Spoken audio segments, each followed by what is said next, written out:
Well, good afternoon. Thank you for being here for this church conference. We are going to be having a number of presenters, and towards the end of the presentations, we'll open it up for a time of Q&A and discussion. We have a microphone at each of the aisles. We are videotaping this, so we do need to be mic'd so that it would pick up on our videotape, which is going to be online probably at least by tomorrow. And so if you are going to ask a question, I know it's cumbersome, but if you can come to the mics, that would be helpful for those that would like to watch it at a later time. Let us start with an opening prayer, and then we'll move into our agenda. Let us pray. Precious Lord, we come with anticipation of new things. And we know that with new things, we have to discuss, and we have to vote, and we have to agree with one another and listen to one another. And so, Lord, we pray that you would guide all that we do here. Help us to remember, Lord, that this church is a beacon of hope for many people, and is a beacon of hope for those that you are going to send to us, that we know and trust that you want them to be a part of what we offer here, something unique, something that none of the other churches in our community can offer. And so as we work together and as we plan for growth in our church, help us to be mindful of your calling upon our hearts, the calling upon our church. Help in our discussion, and may all that we say and do be done to your honor and glory. We pray this in Jesus' name. Amen. I'm going to kick us off with what we're doing here today. You all received in the mail, or maybe even through email, a needs assessment and missional response for a building and updating project. And I want to just refer to that document to remind you again what we're doing here and why we're doing it.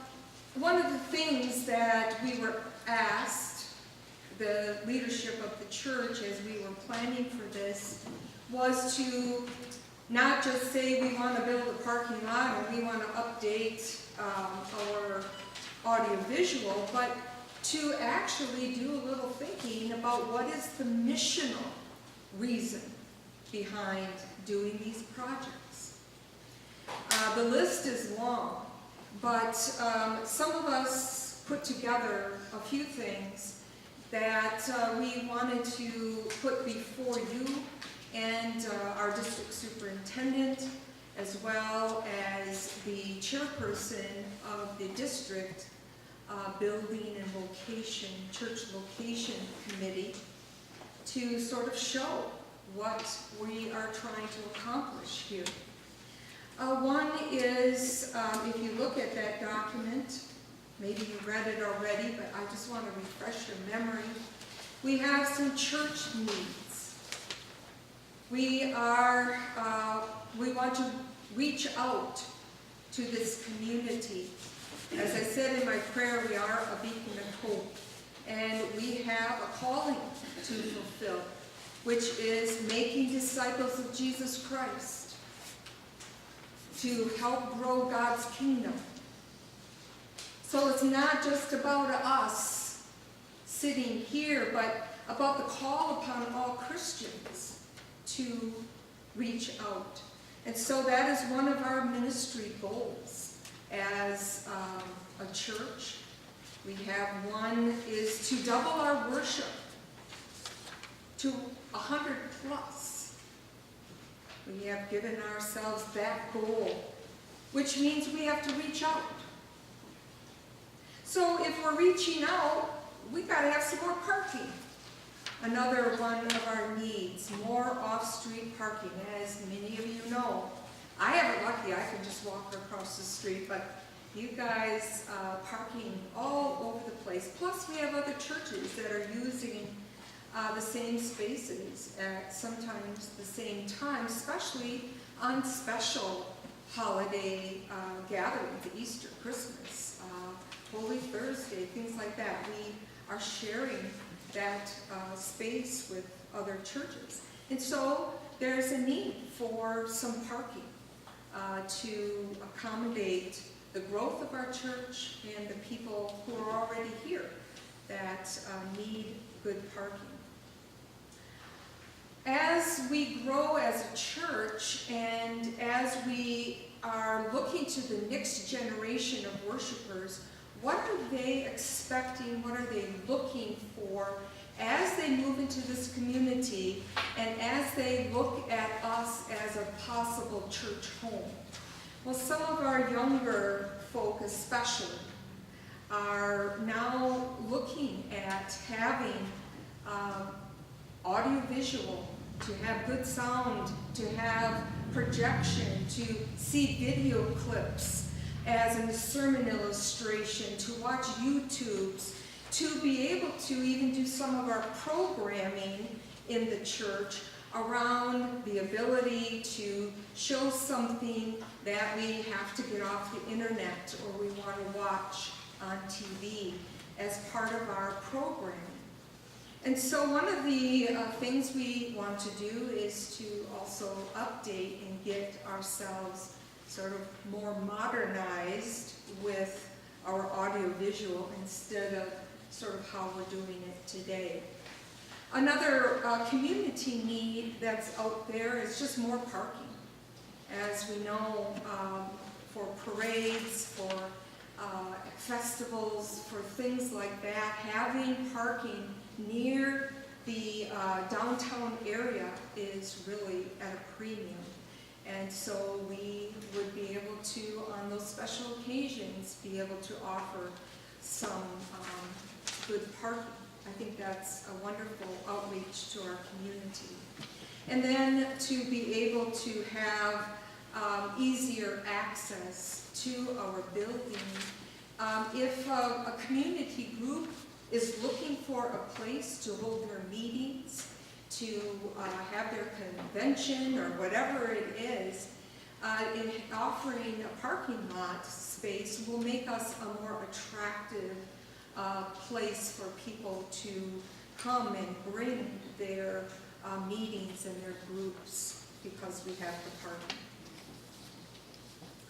parking.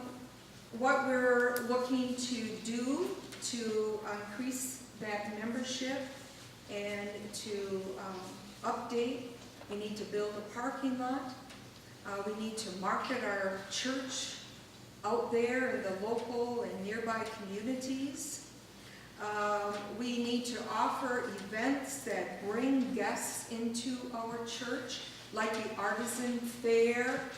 That's one that we're doing again this coming year, or this year, and to have parking and to have a better sound system, to have music as people are coming to events will make us a more attractive place as people look at us when they come to events and look at us as a church.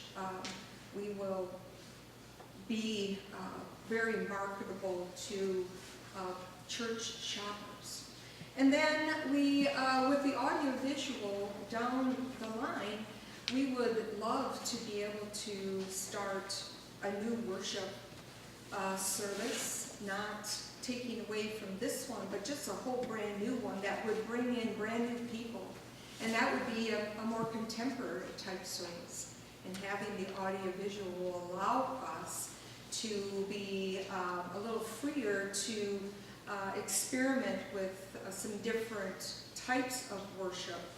Not again maybe during the 10:30 time, but a brand new service at a different time. So we need that to expand and reach out. So those are the things that were written. There's probably a whole lot of other ones that we could speak to as needs of the church, needs of the community, that these two projects actually address. But these are some of the ones that we originally had shared, and I wanted to bring those to you. So the first one, presentation, I'd like to invite up either to this mic or just one of them in front of you, is Nancy Jones. She's our organist and piano player, as well as our worship chairperson. And her committee has been working for over 2 years, putting this audiovisual technology upgrade together. So Nancy. Okay. Thank you, Pastor Susan. Some of the things I'm going to be talking about, Pastor Susan has already mentioned. But I want you, before I start my presentation, I want you to keep an open mind. Not only think about how you worship and how you like to worship, but as Pastor Susan says, think about the new worshiper and the worshipers that the unchurched. What are they looking for? I know from my own worship, I'm a visual learner and a visual gathering information. I am better visually than I am auditory. So to have another aspect to help me understand what I'm supposed to be hearing really helps how I worship. So I enjoy having the audiovisual up so I can see, but I want you to keep an open mind. Think of yourself, but also think of how others might attract them for their worship. So I'm going to be talking about the audiovisual. Think of audio, seeing, or audio hearing, and the visual together. So here we go. Hopefully. Maybe. Okay, I'm going to have you put that. It doesn't seem to be picking up from there. All right, here's the rationale. Because I didn't know Pastor Susan was going to give a lot of background. So I just wanted to give you our rationale. We have been working, our worship committee has been working for over 2 years. About 2 years ago, I think it was May, I put out some feelers to different vendors across the area to see if they would come in and just give us a quote of our ideas on how we could upgrade our audio-visual, which right now consists of a projector, a laptop, and a soundboard. And we had 2 people actually felt in the area, both from the Green Bay area, that came in and gave us quotes. And one specifically dealt with churches. That was their main focus, was working with churches. They do some schools and things, but they really enjoy working with churches. And so I've been emailing back and forth with him, and his name is Roger, and he came and spent a long time with us, just the initial getting to know what were our needs, what did we feel our needs was, and he put a proposal together. And I said, well, we're really not ready yet, but we needed some place to start. So we've been in contact, and he contacts me, this was 2 years ago in 2014, and he contacted me about 6 months later, how are you doing? I said, well, fundraising's going a little slow, so it's going to be a little bit longer. And then this year, the community decided we had to do something. So we went to the church council, and they approved that we could start fundraising. And then all of the other things started to fall into place with the house purchase for the parking lot. And so the church council kind of decided to put everything together, and that's what we're going to talk about today. So our rationale, Pastor Susan has talked about some of these things already. It says expand our ministry to our congregation. So we brainstormed some of the ways that if we upgraded our system, how is that going to help us? So one of them was the quality of our sound and quality of the image that you're seeing on the screen, or on the wall, I should say. It's not even a screen. If you were here a number of weeks ago, you know that we had a little issue with our projector, and all of a sudden it didn't work, and we're ready for service, and there's nothing there. And we're thinking the bulb was out. Dennis went to replace the bulb because we have a spare old bulb for it.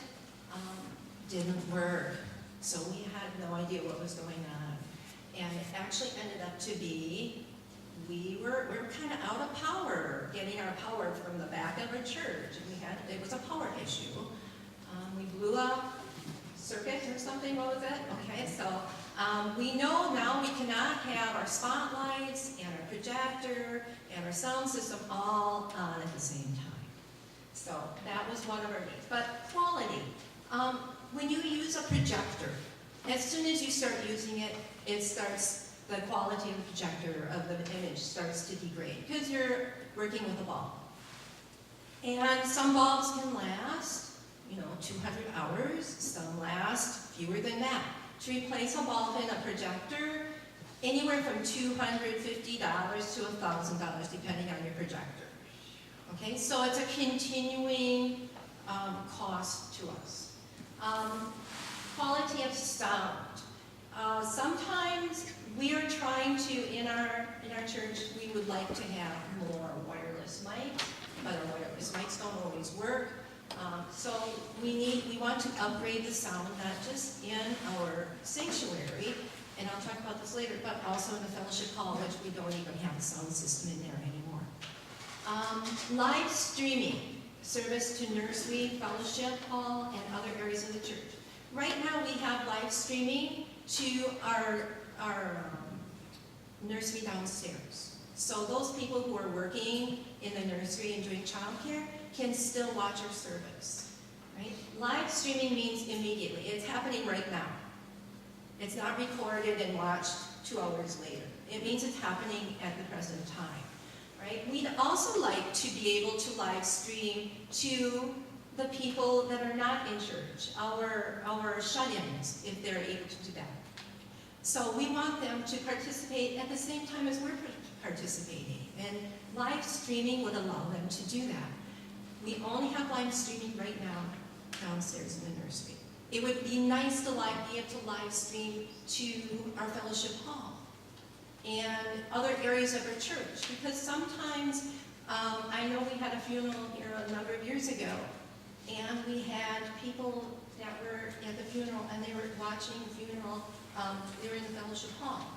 So we need to be able to live stream in different parts of our church. Let's see, recording, special services, baptisms, weddings. This is going to be talking about cameras. Right now, George is really nice about videotaping the camera, or using the camera to videotape our service. What we're going to be talking about is having a camera that is controlled with a joystick. So George, instead of videotaping, can actually worship instead of being, always on task and, where should I be? So recording special events, baptisms, funerals. We just were at a funeral yesterday that they asked for it to be recorded for people who could not be there. Okay, so these are things that people are looking for in their church. Do we have that capability? Not right now. Announcements. We use our projector for announcements before church. Great use of that to keep people informed. We always want our congregation to be informed of what's happening. But we have to think of not only what's going on in our church, we want to reach those people that are not here. So we want to expand our outreach ministry. Again, offering live streaming to those who do not attend, and being able to extend communication into the week for those of us who need we need to stay connected. So upgrading our technology is going to help that. Becky, can you turn? Thank you. All right, so I'm going to basically be talking about what kinds of equipment is being purchased, we'd like to be purchased. For televisions, we are not going to go to the projector route anymore. As you can see, sometimes in our church, on a bright sunny day, which is wonderful, it's very difficult to see our screen. And Jeff's been really nice to, thanks Dennis, to turn the lights off because some of our videos that show are a little darker quality and it's difficult to see. So talking with our representative, we kind of decided that TV would be better. So as you can see, I tried to put visuals in there. There would be 2 TVs right above in front of where the cold air vents are. They're not going to be covering the cold air vents. They're going to be on an articulating arm, which means that we can adjust, tilt, turn the position of the TVs to help reduce any glare that we might possibly get. Right? So 2 of them are going to be in the front of the church instead of just the one, because I've noticed there are a lot more people sitting on this side of the church lately than on this side, and I'm thinking maybe it's because it's easier for people to see over there. But 2 of them would be here. 1 would be in the back, on the back wall. Because you notice, as I'm speaking, I have to keep turning to look at what the screen is up here. Those of us who are helping to lead the worship, when you're seeing things up there, we have no idea. We can't see it. So we need some kind of a projection up in the back, so Pastor Susan can see if we're doing a video, she knows what's happening, or person who's reading the scriptures, so we know that we're all in the same place, because this is very difficult. So we want to project, have a smaller one in the back hanging on the wall back there, and then the 4th one, it will be in the fellowship hall. We do have a TV in there right now that we're using for announcements. I'm not sure if that's going to stay there then, but we needed a large enough TV where if we are having meetings in the fellowship hall, or if a community, some community organization is in there using it, that we have something that they can project in. Right? Not that if that TV that's already in there, it will not go unused, because that can always be put in one of our classrooms. And I'll be talking about that in a little bit. Thank you, Commissioner. All right. So we have 4 TVs. We have a joystick-operated camera, and that's the little one that has the eye. That's the camera, and it will be mounted in the back, so it can record our services. And then a joystick. And the joystick is going to be where Dennis is. Back where the soundboard is, that's going to be our control center. And so 1 person can run everything, right? And if you need to reposition, you want a different shot of the church as the service is continuing, you just have to use that joystick. All right, Becky, thank you. A video switcher, and I kind of put that's supposed to represent a TV with 2 different scenes. The video portion of the technology is run with a computer and a video switcher, which lets the person who is running and helping put things up on a screen cue things up before they happen, right? I think they can probably do like four different scenes at once. So right now what happens, and maybe you haven't even noticed it because our techie people are so good at it, when we're doing a video, getting a video ready, they very quietly put a piece of paper over our projector and cue up the next scene. And then when they're ready, move the piece of paper. We're so high-tech here. You probably don't even notice that all of a sudden that screen goes black for a little bit and then it comes back on. That don't need to do that anymore with the switcher. They can cue those things up so they're ready to go on time. Okay, so that's what a video switcher does. It's just a splitter, but we can do 4 different things. So we could have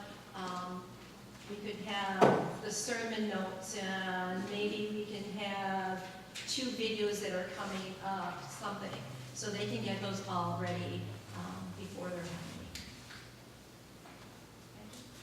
Okay. All right. speaker and microphone upgrade. I want you to look first in the picture on the right side, and I put it in there. You can really barely see it, but next to the window is a speaker. Right now we have speakers in our corners, and to upgrade our speakers, we're going to be having speakers that are going to go alongside of the windows, each of the windows over in the front. And I put a white, we can get them in white and black. But that will be the new upgrade for the speakers. These speakers will then be moved to the fellowship hall. So we will now have a sound system in the fellowship hall. Right. So they're not that we're discarding them. They're just going to be moved to a different room. Then the picture on the top, it looks like a black, something black. That is a microphone for the pulpit and the lectern, so there will be 2 microphones. And then there's something that looks like an ear, and we're going to upgrade Pastor Susan's wireless mic. And that's just kind of an earpiece with a mic.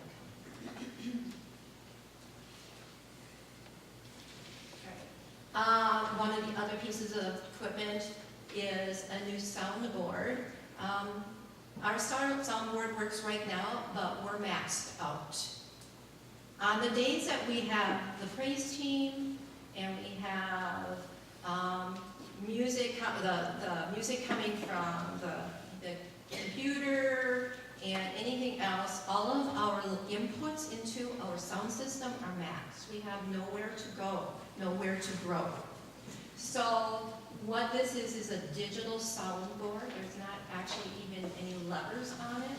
It automatically adjusts. You say this is a soundboard. If this input line is a person speaking, it automatically adjusts for you. If you say it's a musical instrument, it automatically adjusts for you. So that would be moved to the soundboard that where Dennis is now, and the soundboard that is here will be moved into the fellowship hall. All right. Other things that are included in this package is an upgrade of our electrical service, and I kind of mentioned that earlier. Presently, we have 15 amp service, which is we need adequate amperage for our new technology. So we would be bringing in a local contractor to upgrade that part of our need. And then what we are also having, all of our main meeting rooms, the fellowship hall, the classrooms, the nursery, there's a meeting room downstairs, the library, I think the parlor, those are all going to be wired for internet usage as well as live streaming. So if we needed to or wanted to, we could put televisions into it, into the classroom, and be bringing a live feed from our unit over here in the back of the church. Right now, our internet service, we have wireless, and it's very spotty. And then I have TVs or monitors will be added at another time as needed.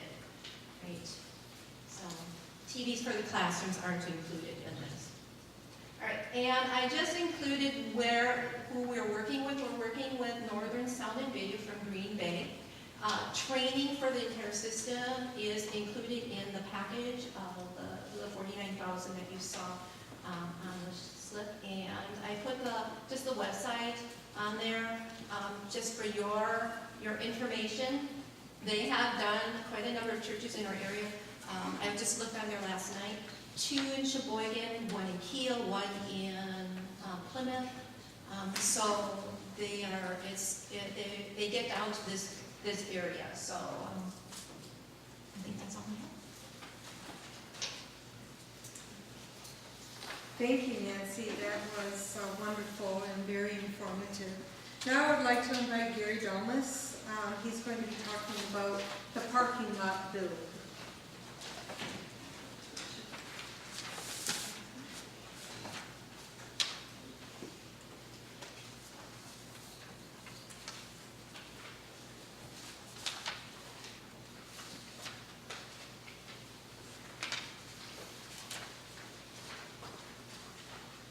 Let me first give you a little history of how this came about.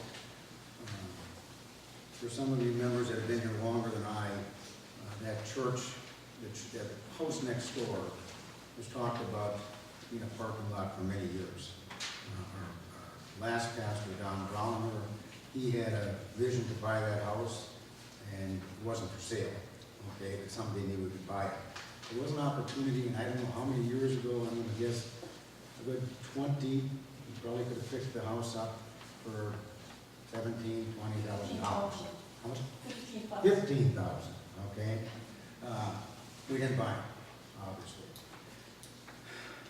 A while back, maybe 3-4 months ago, 5 months ago, we noticed that there was a for sale sign on the property. It was listed by, I believe it was Remax Realty, if I'm not mistaken. We talked to a couple of members in the church and said, wonder what that thing is selling for. So we contacted the realtor, and Ken Posner and myself made an appointment to go through the house. If you look at this sheet that I handed out, that kind of explains the property. It's an old building.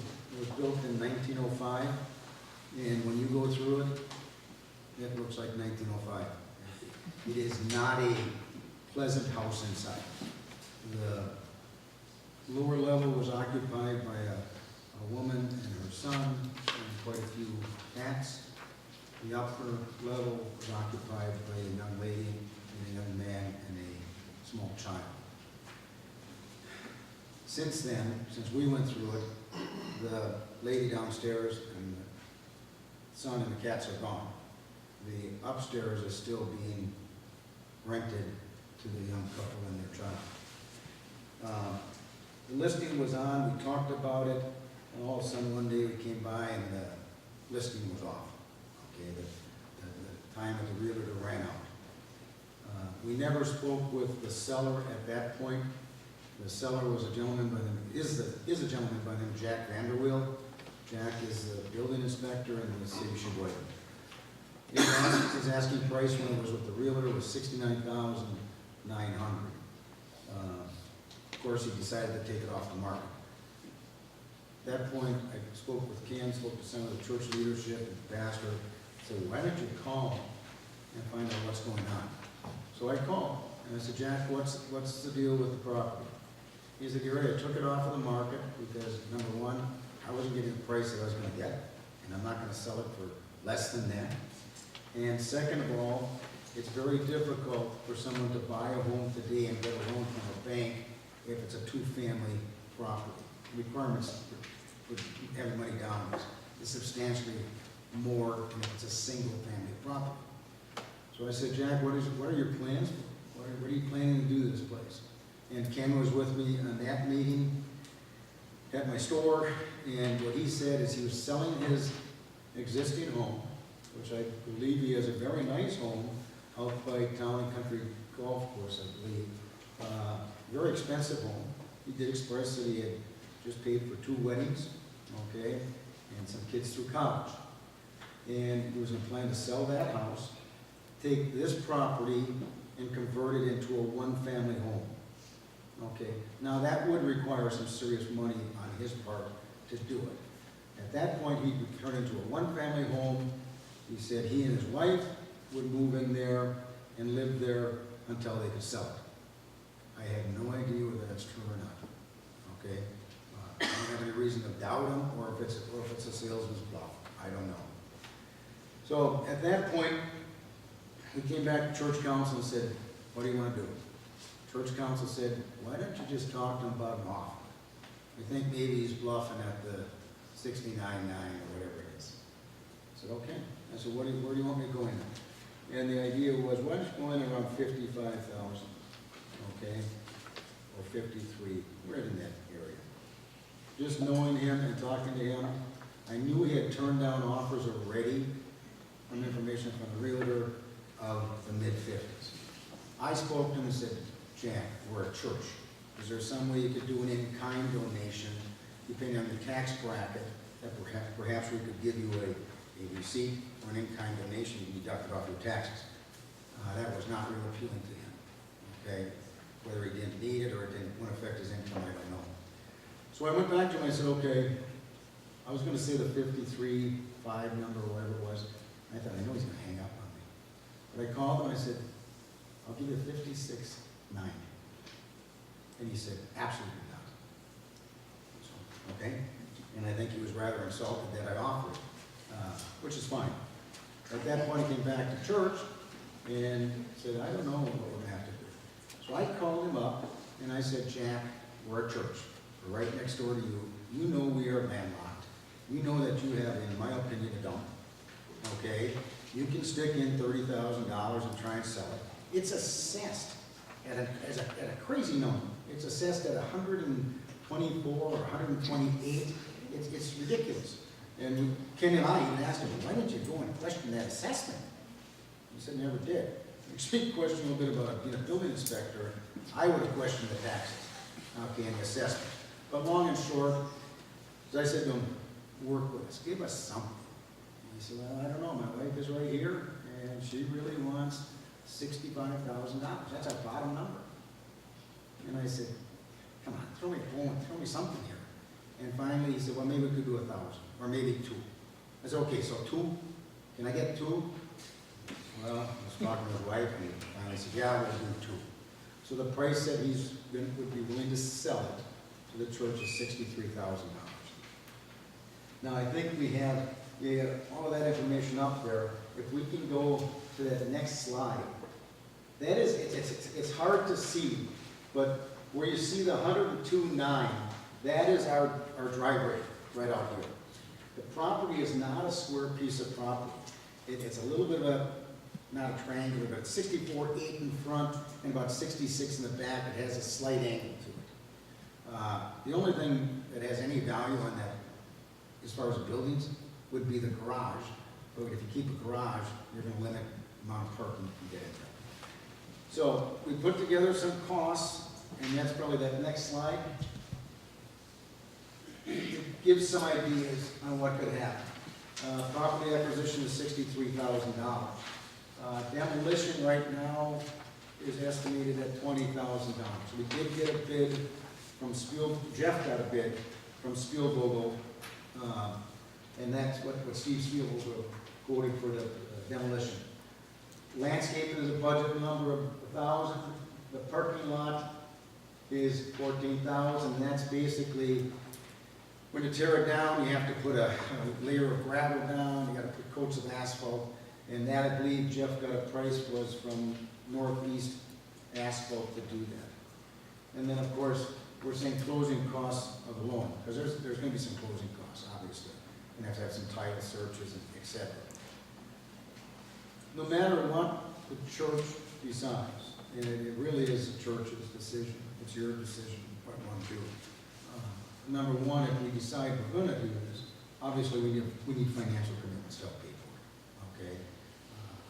I always say in my company, we can do anything, we just can't do everything, okay? We need to know how we're going to pay for it. I think if this body were to approve this, it would be approved, I would suggest, in speaking with Jim Sutton, who professional architect, works with these kind of things, is it would be contingent on the church council doing some of the following. We need to do more due diligence.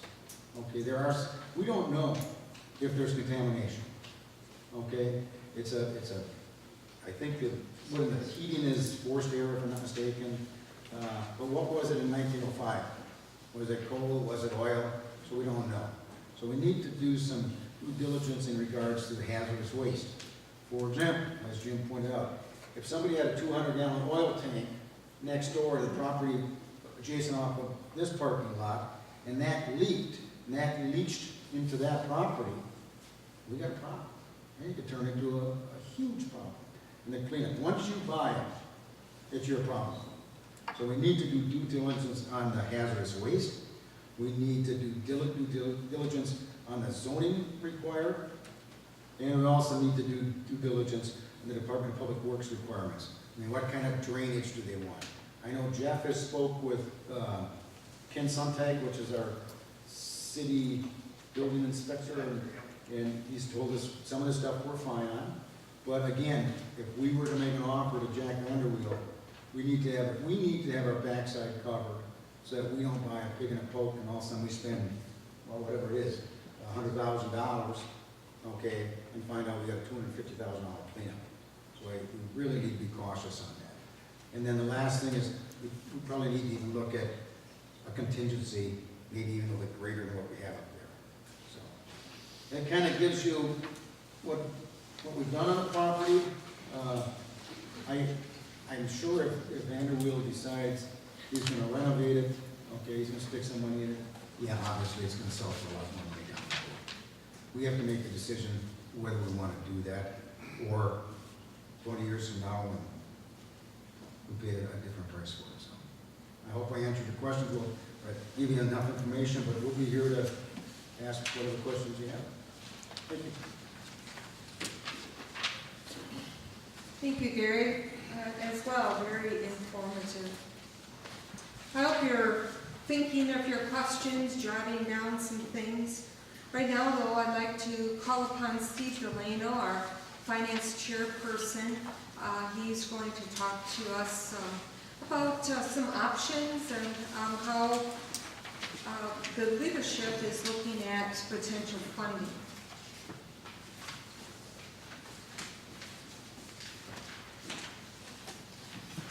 Okay, you should have a handout. It's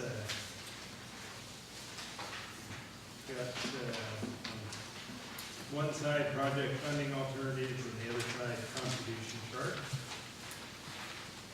But before we take a look at the handout, I'd like to say a couple things. First of all, there are countless options for how you fund or finance a large project. We're presenting 5 options that we're considering to fund the project, the entire project. So that's the goal is to purchase the property, improve the property, make it into a parking lot, and purchase and install the audiovisual resource throughout the church. But before we look at the options, let's look at some of the things we do know at this point. The total estimate for the project is $156,600, with the breakdown that Gary just displayed of $67,600 for the property purchase, which includes some property taxes that we're on the hook for through the remainder of the year, closing costs, building the parking lot. Gary showed $35,000, but we also have included at the moment a shed, and that would just replace the existing shed and also not meet the parking or the garage. And then the audio visual resource of $49,000. So that's kind of a breakdown of where we're looking. We have approximately $59,000 in the capital improvement and discretionary accounts in our Wisconsin United Methodist funds that are available. I'll refer to these sometimes as investment funds. So when I say that, I'm also referring to the Wisconsin United Methodist funds. We already have verbal commitments totaling $64,750 over 3 years from 8 of our giving units. Again, that's $64,750 over 3 years. Of that $64,000 plus, we have potential commitments of up to $15,000 to assist with the purchase of the property. In addition, and I didn't use any of this in the analysis we're looking at today, but we do have some cash on hand that is in accounts that we may be able to use for this project. We have $6,006 in 3 of the memorial funds that it's very possible we could use for the project. We have 2336, so 2,336 in the audio visual project, and 956 in the capital improvements. So that's almost $9,300 in cash that we have in accounts that might be available. Overall, if you look at our last month's treasurer's report, we've got just under $25,000 in cash. For most of it's not designated for any specific use, or some of it is designated, but a good portion of it you can see here, we could possibly use, and some of it we could even use on a temporary basis if we needed to help us get the property purchased and then replenish it. So, if you look at the handout, the project funding alternatives, we have presented 5 different options. Option 1 looks at funding solely through a loan and a capital campaign. No use of the investment funds. So we have a loan amount of $156,600. And that would mean, in addition to the pledges that we have at the moment, we need another $91,850 in pledge commitments. And we could begin the project as soon as we got the cash from acquiring the loan. Option 2, funding using the investment funds and the capital campaign with no loan. We purchase the property immediately or as soon as reasonable. Need to get another $32,850 in pledge commitments.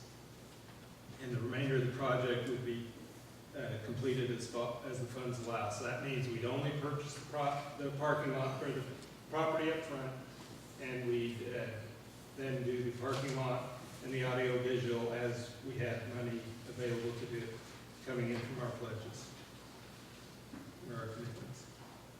And this would mean that the project would take probably the full 3 years that we're planning for this campaign to take. Options 3, 4, and 5, all are very similar. They all use funding using a loan and the investment funds and the capital campaign. They all enable us to purchase the property immediately or rather quickly, and they would all require another $32,850 in pledge commitments. The differences being option 3, we get the loan amount for both the parking lot or the remainder of the parking lot and the audio visual of $89,000, so we could essentially work the project as soon as we'd have the money from the loan. Option 4, the focus would be on purchasing the property and getting the loan for the audio visual, and that would be a $49,000 loan. And the parking lot then would be completed as funds allow. So the parking lot improvement to the property could take up to 3 years. And then option 5 is essentially the reverse of option 4, where we still purchase the property as soon as possible, but we get the loan for the parking lot to complete it quickly, and then the audio visual portion would be completed as funds allow. So you can see at the bottom of each option, there we have estimated monthly payments for a loan at an interest rate of 4.5%, and I gave examples of a 15-year, 10-year, and 5-year term loans. So you can at least get a feel for what kind of monthly payment the church would be making if we took on a loan similar in amount to these that are listed.